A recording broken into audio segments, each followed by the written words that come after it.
大家好，今日我哋來學習一下如何在 LED Vision 軟件中設置多畫面顯示，以及設置我們的預置場景，調用我們的預置場景。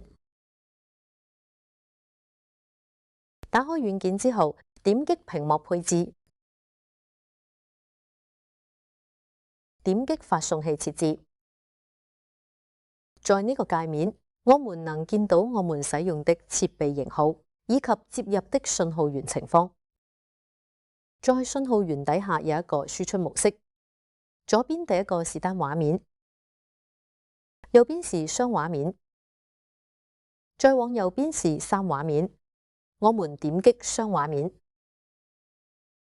可以見到左邊畫布出現兩個窗口，我們可以使用鼠標改變它的大小，改變它的位置，也可以對它進行選中。在右邊這一塊修改它的坐標，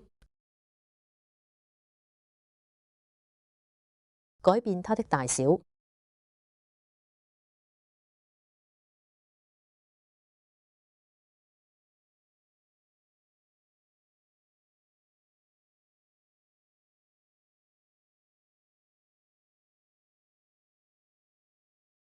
大小位置改變好之後，我們可以給我們的窗口選擇信號源。我們首先需要選中我們的窗口，然後點擊右邊的信號切換，可以給它任意切換信號。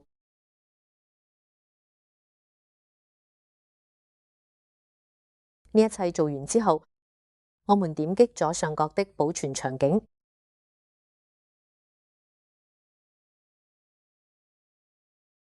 我們可以給它起一個名字2畫面，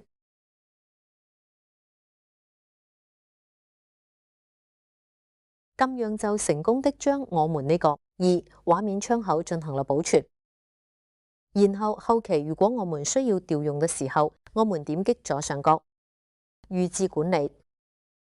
在預置管理中，我們可以發現我們剛才設置的2畫面，在2畫面的最右邊有一個調用按鈕。我們點擊就可以進行調用。